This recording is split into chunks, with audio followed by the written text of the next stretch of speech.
Good morning प्यारे student, आप सभी का स्वागत है हमारे यूट्यूब चैनल लेट्स डिस्कस में। प्यारे स्टूडेंट, जैसा कि आप स्क्रीन पर देख रहे हैं, आज हम पढ़ने और समझने वाले हैं क्लास 10th का रासायनिक अभिक्रिया एवं समीकरण के मोस्ट इम्पोर्टेंट एमसीक्यू यानी वीवीआई जो है ना एमसीक्यू। जैसा कि आप सभी को पता है, इस बार 2021 में और 22 के जो सेशन में क्लास 10th के स्टूडेंट हैं उन सभी का जो है ना डियर स्टूडेंट एग्ज़ाम होगा वो एमसीक्यू होगा। और एमसीक्यू यानी मल्टीपल चॉइस क्वेश्चंस, ठीक है। और उस मल्टीपल चॉइस क्वेश्चंस में आपके 4 ऑप्शन दिए जाएंगे, एक ही करेक्ट होगा और 3 ऑप्शन ऐसे होते ताकि आपको रियलिटी से डाइवर्ट करे, ठीक है। तो ऑप्शन का काम ही होता है आपको अच्छे क्वेश्चन जो आंसर तक नहीं पहुंचने देना, बट आपको आंसर तक पहुंचना है। तो इसके लिए क्या क्या करना पड़ेगा, आपको प्रैक्टिस करना पड़ेगा। और रोज़ मैं आपको जो है ना हर एक सब्जेक्ट का एमसीक्यू आपको प्रोवाइड करूंगा, राइट। तो आई होप कि आपको ये समझ में आया है। और आपका जो एग्ज़ाम है नवंबर और दिसंबर में आपका एग्ज़ाम होने वाला है, ठीक है। उसके बाद फरवरी और मार्च में एग्ज़ाम मार्च और अप्रैल में एग्ज़ाम होने वाला है, ठीक है। तो इस में आपको क्या करना पड़ेगा डियर स्टूडेंट, प्रिपेयर होना पड़ेगा, ताकि आपको पता है कोरोना का जो किस तरह से कहर बरस रहा है, ठीक है। तो आपको तैयार रहना है किसी भी तरीके से। 10th क्लास का मार्क्स बहुत इंपॉर्टेंट रखता है और नॉलेज तो खास करके जब नॉलेज होगा तो आप मार्क्स ईजिली गेन कर पाएंगे। तो डियर स्टूडेंट चलिए हम स्टार्ट करते हैं रासायनिक अभिक्रिया एवं समीकरण, इसके कुछ मोस्ट इंपॉर्टेंट एमसीक्यू। जैसे पहला एमसीक्यू आप देख पा रहे हैं, अपने स्क्रीन पर देख पा रहे हैं डियर स्टूडेंट। देखिए, निम्नलिखित में से कौन सा एक भौतिक परिवर्तन नहीं है। अब आपको समझना पड़ेगा डियर स्टूडेंट भौतिक परिवर्तन क्या होता है। तो भौतिक परिवर्तन नहीं है तो द्रवित पेट्रोलियम गैस का दहन, यानी जो भौतिक परिवर्तन जो एक बार जो है ना डियर स्टूडेंट जो परिवर्तन हो जाने के बाद भी जो है ना वो परिवर्तन वो उसको हम पुनः यूज कर सकते हैं, वो डियर स्टूडेंट वो जो कहलाता भौतिक परिवर्तन कहलाता है। जिसको एक बार आप यूज कर लिए और उसको फिर से यूज करेंगे तो भौतिक परिवर्तन, और जिसको आप एक बार यूज किया और फिर से आप उसे रीयूज नहीं कर पाएंगे वो रासायनिक परिवर्तन होता है। तो निम्नलिखित में से कौन सा एक भौतिक परिवर्तन नहीं है, तो आपको बताना है द्रवित पेट्रोलियम गैस का दहन, राइट। अब हम देखते हैं डियर स्टूडेंट, इसमें क्वेश्चन नंबर 2 है जो कि बेहद खास इंपॉर्टेंट है और ऐसे ही क्वेश्चंस आपके एग्जाम में पूछे जाएंगे। निम्नलिखित अभिक्रिया का एक उदाहरण दीजिए, यानी कि अमोनिया और ऑक्सीजन, ठीक है। ये अमोनियम गैस है अमोनिया, और ये ऑक्सीजन है और नाइट्रस ऑक्साइड और वाटर है, ठीक है। तो ये कौन सा जो रिएक्शन है, कौन सा अभिक्रिया है, कौन सा रिएक्शन है, कौन सा जो समीकरण है, ठीक है। तो आपको ये बताना पड़ेगा। तो डियर स्टूडेंट इसमें जो है ना आपका जो ये समीकरण है, ये समीकरण आपका जो है ना सबसे पहले ये सी आंसर होगा इसका, और ये प्रतिस्थापन है और ये है आपका अपचयन रेडॉक्स अभिक्रिया कहते हैं, ठीक है। अब देखिए इसमें जो है ना डियर स्टूडेंट ऑक्सीजन का इसमें जो है ना जुड़ना हो गया, ठीक है। ऑक्सीजन इसमें जुड़ा है, ठीक है, और इसमें से ऑक्सीजन रिमूव हो गया, ठीक है। तो ऑक्सीजन का जुड़ना, ठीक है, वो रिडॉक्स रिएक्शन कहलाता है। अब देखिए आपको ये समझना है डियर स्टूडेंट, जो ये सारे जो है ना अभिक्रिया का एक उदाहरण देना है। तो एक उदाहरण आपका जो है ना इसमें क्या प्रतिस्थापन, ये कैसा एक दूसरे को स्थापित कर दिया। जैसे यहाँ पे देखिए आप, ये नाइट्रोजन NH3 है, ठीक है, अमोनिया है ये, ठीक है। तो ये बैलेंस भी है पहली बात, ठीक है, ये सारे दोनों साइड से बैलेंस इक्वेशन है। और अमोनिया है तो इसमें से जो है ना क्या ऑक्सीजन इससे जो है ना अच्छा था तो ऑक्सीजन ने इसका प्लेस ले लिया, ठीक है। और इससे जो है ना क्या किया है हाइड्रोजन को रिमूव कर दिया यहाँ से, ठीक है। तो ये प्रतिस्थापन विधि हो गया। प्रतिस्थापन मतलब एक ताकतवर इंसान कमज़ोर इंसान को दूसरे जगह स्थापित कर देता है, ठीक है। तो ये रिएक्टिविटी सीरीज से हम समझेंगे, जो कि रिएक्टिविटी सीरीज भी मैं करा दूंगा अभी आपको, ठीक है। वो प्लेलिस्ट में ये आपको जो है ना इस वीडियो के लिंक में मिल जाएगा रिएक्टिविटी सीरीज का जो है ना आपका लिंक।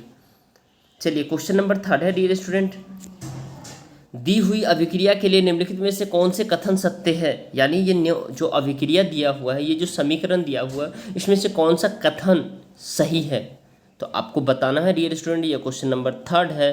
क्वेश्चन नंबर 3, तो इसका जो आयरन धातु ऑक्सीकृत होते हैं, बिल्कुल होते हैं डियर स्टूडेंट। उसका जल अपचयित होता है, बिल्कुल होते हैं। और उसके बाद जल अपचायक के रूप में कार्य करता है, नहीं, ये नहीं होता है।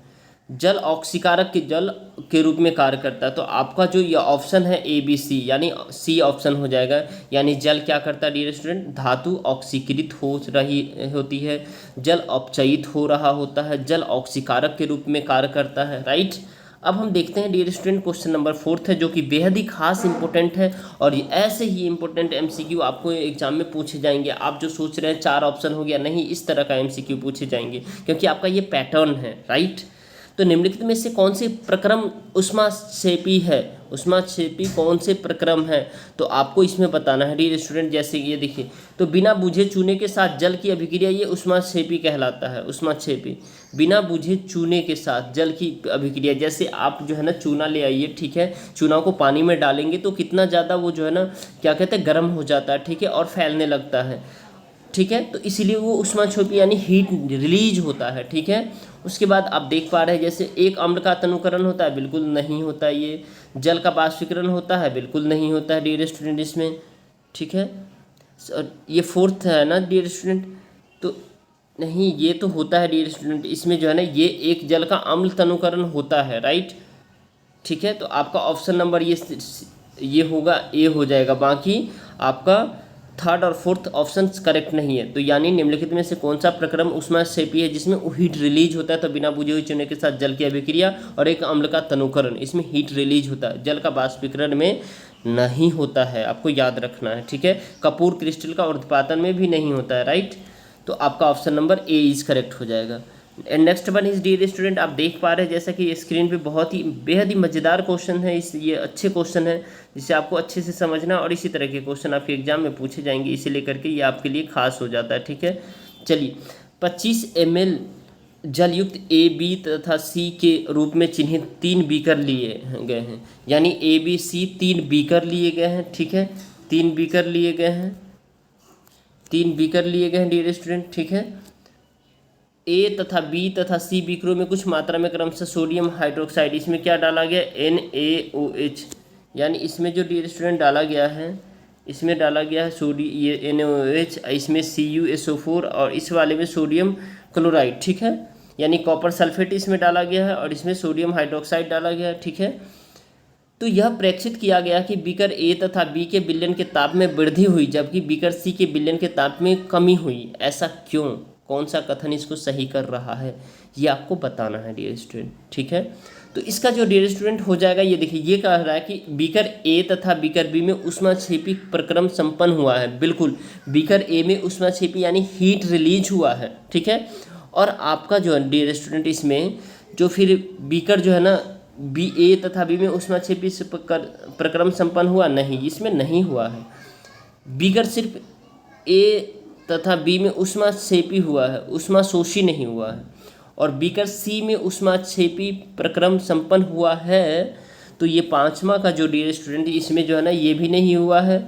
और बीकर सी में ऊष्माक्षेपी प्रक्रम संपन्न हुआ, बिल्कुल बीकर सी में, यानी ए बी सी में ऊष्माक्षेपी, ए बी में ऊष्माक्षेपी है और ए बी सी में ऊष्माशोषी प्रक्रम संपन्न हुआ है, इस लेकर के जो ना उसके जो ना विलयन के ताप में वृद्धि हुई है, ठीक है। तो आपका ऑप्शन नंबर सी करेक्ट हो जाएगा डियर स्टूडेंट। तो इसका आपका करेक्ट आंसर हो जाएगा सी, राइट। आई होप आपको ये बेहतर तरीके से समझ में आ रहा है। अगर आपको लग रहा है ये वीडियो आपके लिए हेल्पफुल है, तो इस वीडियो को आप लाइक शेयर सब्सक्राइब जरूर करें और अपने दोस्तों तक शेयर करें, ताकि इस तरह का एमसीक्यू जो आपके नवंबर दिसंबर एग्जाम में होने वाले और मार्च अप्रैल में होने वाले हैं, उसके लिए काफ़ी आपकी तैयारी हो जाए, ठीक है। 6 क्वेश्चन है। अम्लीय परमैंगनेट विलयन युक्त एक बीकर में फेरस सल्फेट का तनु विलयन धीरे धीरे मिलाया जाता है, यानी फेरस सल्फेट का एक विलयन धीरे धीरे मिलाया जाता है अम्लीय परमैंगनेट विलयन में, ठीक है। हल्के जामुनी रंग का विलयन क्षीण हो जाता है, हल्के जामुनी रंग का विलयन कम हो जाता तथा अंततः रंग विलुप्त हो जाता है। और निम्नलिखित में से कौन सी व्याख्या उपरोक्त परीक्षण के लिए सही है, तो आपको बताना है कौन सी व्याख्या सही है। तो इसके लिए तो पोटासियम परमैंगनेट एक ऑक्सीकारक है, ठीक है, और फेरस सल्फेट को ऑक्सीकृत करता है, ये ही आपका सही है, ऑप्शन नंबर ए करेक्ट है, ठीक है। अब नाउ क्वेश्चन नंबर हम 7 देखेंगे डियर स्टूडेंट। 7 बेहद ही खास इंपॉर्टेंट है डियर स्टूडेंट। 7 क्वेश्चन, निम्नलिखित में से कौन सी द्विविस्थापन अभिक्रिया है, यानी डबल डिस्प्लेसमेंट कौन सा है, तो आपको बताना है। ये बेहद ही खास है, बेहद ही आसान सा वर्कशीट है, ठीक है। तो इसमें Na2SO4 प्लस बेरियम क्लोराइड और बेरियम सल्फेट और सोडियम क्लोराइड ये है, यानी कि कैसे डबल डिस्प्लेसमेंट है ये आपको मैं बता देता हूँ। आप यहाँ पे ध्यान से देखेंगे डियर स्टूडेंट, ये देखिए ये Na2SO4 है ना, तो ये Na2 वीक है किससे, Ba से, ठीक है। तो ये Ba ने क्या किया है, Ba ने क्या किया, Na2 को रिप्लेस कर दिया, ठीक है। और उसके बाद Ba जो है ना क्या हुआ, ये स्ट्रॉन्ग है, ये क्या है, ये स्ट्रॉन्ग है, ठीक है। तो Ba यहाँ आ गया है और ये सोडियम क्लोराइड Na जो है ना, ये जो है ना यहाँ से यहाँ आ गया, ठीक है। तो डबल डिस्प्लेसमेंट दोनों में। तो आपका जो option number dear student question number 7 का ऑप्शन नंबर बी, ये जो है ना डियर स्टूडेंट ये हो सकता है, लेकिन अच्छे से इसे समझना पड़ेगा, ठीक है। तो हमें जो है ना डियर स्टूडेंट केवल व केवल इसका बी ऑप्शन करेक्ट है, ठीक है। तो B option is correct, right. तो क्वेश्चन नंबर 7 का बी ऑप्शन ही करेक्ट हो जाएगा। बाकी ये सारे जो है ना डबल डिस्प्लेसमेंट है ही नहीं, ठीक है। अब आपको देखना है डियर स्टूडेंट क्वेश्चन नंबर 8 जो कि बेहद खास है। क्वेश्चन नंबर 8 का जो डियर स्टूडेंट, सूर्य के प्रकाश की उपस्थिति में सिल्वर क्लोराइड उद्भाषण पर वह स्लेटी क्यों हो जाता है, यानी सूर्य की प्रकृति, सूर्य की प्रकाश में जो है ना सिल्वर क्लोराइड पर स्लेटी यानी कुछ ऐसा परत सा क्यों चढ़ जाता है, क्योंकि सिल्वर के अपघटन पर सिल्वर बनने से ये चढ़ जाता है इसलिए, ठीक है। तो आपका option number A is correct हो जाएगा। बाकी सिल्वर क्लोराइड के उत्पादन नहीं होता, सिल्वर क्लोराइड के क्लोरीन गैस में विघटन नहीं होता और सिल्वर क्लोराइड के ऑक्सीकरण से नहीं होता, राइट। अब हम देखेंगे डियर स्टूडेंट क्वेश्चन नंबर जो है ना नेक्स्ट, जो कि बेहद ही खास है, ठीक है। क्वेश्चन नंबर हमारा 9 है। चलिए इस क्वेश्चन 9 को हम अच्छे से समझने का प्रयास करते हैं। तो क्वेश्चन नंबर हमारा 9 है डियर स्टूडेंट, ठोस कैल्शियम ऑक्साइड जल के साथ तीव्रता से अभिक्रिया करता है, यानी कैल्शियम ऑक्साइड जो है ना जल के साथ जल्दी से रिएक्शन करता है और कैल्शियम हाइड्रोक्साइड बनाता है तथा साथ में ऊष्मा उत्पन्न करता है। साथ में क्या करता है, ऊष्मा उत्पन्न करता है। इस प्रक्रिया को चूने का बुझाना कहते हैं। इस प्रक्रिया को क्या कहते हैं, चूने का बुझाना कहते हैं। और कैल्शियम हाइड्रोक्साइड जब जल में घुलकर इसका विलयन बनाता है तो जिसे चूने का पानी कहते हैं। जब कैल्शियम हाइड्रोक्साइड जल में घुलकर विलयन बनाते हैं तो चूने का पानी कहते हैं। तो निम्नलिखित में से कौन से कथन चूने के बुझाने तथा विलयन बनने के लिए सत्य है। तो चूने के बुझाने और विलयन बनने के लिए कौन सा कथन इसमें से सही है, तो आपको बताना है डियर स्टूडेंट। तो इसमें से जो है ना यह एक ऊष्मा क्षेपी अभिक्रिया है, ये सही होगा, ठीक है। उसमें यह परिणामतः विलयन की pH 7 से अधिक होगी इसलिए करके होगा। बाकी ये ऊष्मा शोषी नहीं है और न ही विलयन की कम है 7 से, ठीक है। तो आपका ऑप्शन नंबर बी करेक्ट हो जाता है। अब हम क्वेश्चन नंबर नेक्स्ट देखेंगे डियर स्टूडेंट, क्वेश्चन नंबर 10 है जो कि बेहद ही खास इंपॉर्टेंट है। बेरियम क्लोराइड क्या है dear student, barium chloride ammonium sulphate के साथ अभिक्रिया कर बेरियम सल्फेट तथा अमोनियम क्लोराइड देता है। यानी बेरियम क्लोराइड जब रिएक्शन करता है डियर स्टूडेंट तो बेरियम सल्फेट देता है और अमोनियम सल्फेट जब रिएक्शन करता है तो अमोनियम क्लोराइड देता है। तो इसमें से जो है ना कौन अभिक्रिया के प्रकार को सही प्रदर्शित करता है, किस तरह का ये रिएक्शन है, तो आपको बताना है इसका डियर स्टूडेंट। तो ये रिएक्शन अवक्षेपण अभिक्रिया है और ये रिएक्शन आपका डियर स्टूडेंट द्विविस्थापन अभिक्रिया, डबल डिस्प्लेसमेंट रिएक्शन है। और संयोजन अभिक्रिया नहीं है, नहीं ये विस्थापन अभिक्रिया, डबल डिस्प्लेसमेंट है, द्विविस्थापन है और अवक्षेपण अभिक्रिया है। तो ऑप्शन नंबर आपका डी करेक्ट हो जाता है। अब हम क्वेश्चन नंबर डियर स्टूडेंट 11 देखेंगे जो कि बेहद ही खास है। ये क्वेश्चन आपके एग्जाम में डेफिनेटली आने के चांसेस ज़्यादा बन जाते हैं। जल का विद्युत अपघटन एक अपघटन की अभिक्रिया है। तो जल के विद्युत अपघटन में युक्त हुई हाइड्रोजन एवं ऑक्सीजन गैस का मोलर अनुपात क्या होता है, तो आपका डियर स्टूडेंट इसका जो आंसर हो जाएगा 2:1 होता है, ठीक है। यानी जल का जो है ना, अब देखिए यहाँ पे H2O हम लिखते हैं ना, ठीक है। तो ये 2:1 के अनुपात में जो है ना ये होता है, ठीक है। तो जल के विद्युत अपघटन में युक्त हुई हाइड्रोजन एवं ऑक्सीकरण गैस का मोलर अनुपात 2:1 में होता है। एंड क्वेश्चन नंबर 12 है जो कि बेहद ही खास और इम्पोर्टेंट है डियर स्टूडेंट। क्वेश्चन नंबर 12 है आपका, निम्नलिखित में से कौन से ऊष्मा शोषी प्रक्रम है। ऊष्मा शोषी यानी ऊष्मा को अवशोषित कर लेता है, ठीक है, गर्मी को एब्जॉर्ब कर लेता है और ऊष्मा सेपी जो हीट को, गर्मी को बाहर निकालता है, ठीक है। तो आपको याद रखना है। तो इसमें डियर स्टूडेंट, इसमें जो हो जाएगा शुष्क बर्फ का ऊर्ध्वपातन ये होगा, और साथ साथ में जल का बाष्पीकरण होगा जो ऊष्माशोषी होगा।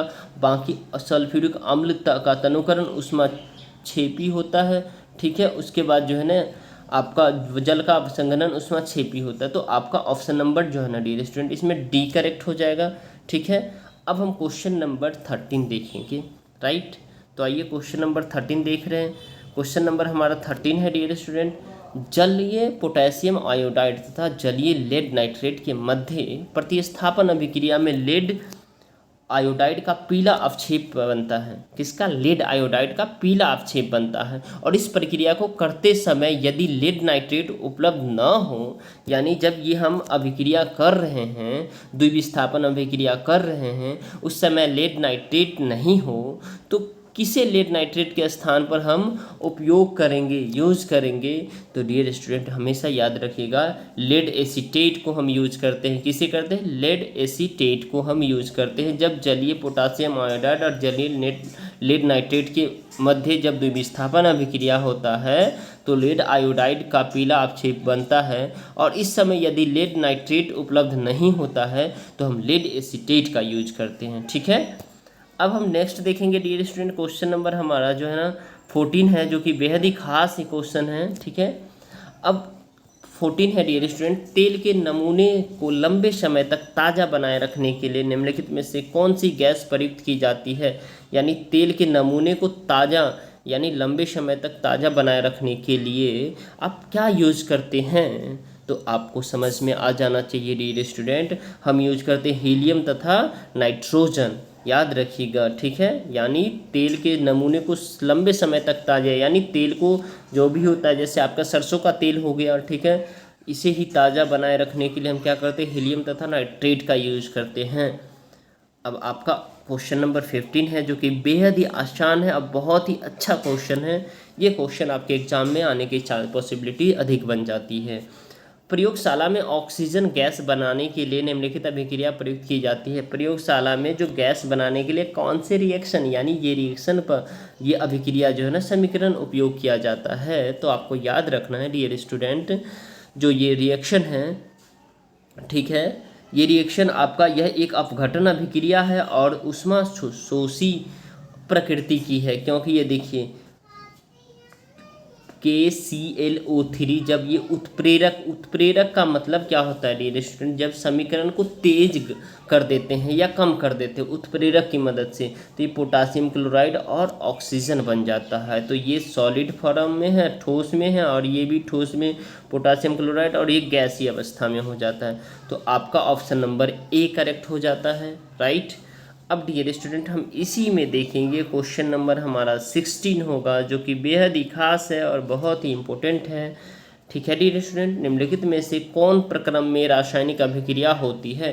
निम्नलिखित में से किस प्रक्रम में रासायनिक अभिक्रिया होती है?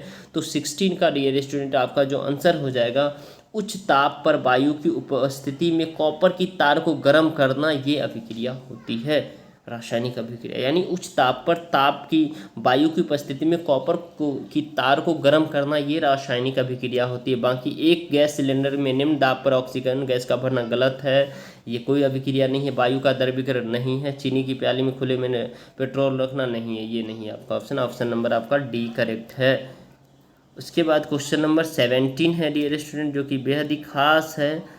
चलिए क्वेश्चन नंबर 17 है, निम्नलिखित में से कौन सी रासायनिक अभिक्रिया में से अभिक्रिया ताप पर क्रियाकारकों एवं क्रियाफलों की आवश्यकताओं को सही संकेत चिन्हों द्वारा प्रदर्शित करता है? यानी जो नीचे जो अभिक्रिया दिया हुआ है, समीकरण दिया हुआ है, जो अभिक्रिया ताप पर यानी टेम्परेचर पर जो क्रियाकारक एवं क्रियाफलों की आवश्यकता को सही संकेत करता है, क्रियाकारक और क्रियाफलों की आवश्यकता को सही दिखाता है डियर स्टूडेंट, तो आपको वो बताना है, ठीक है।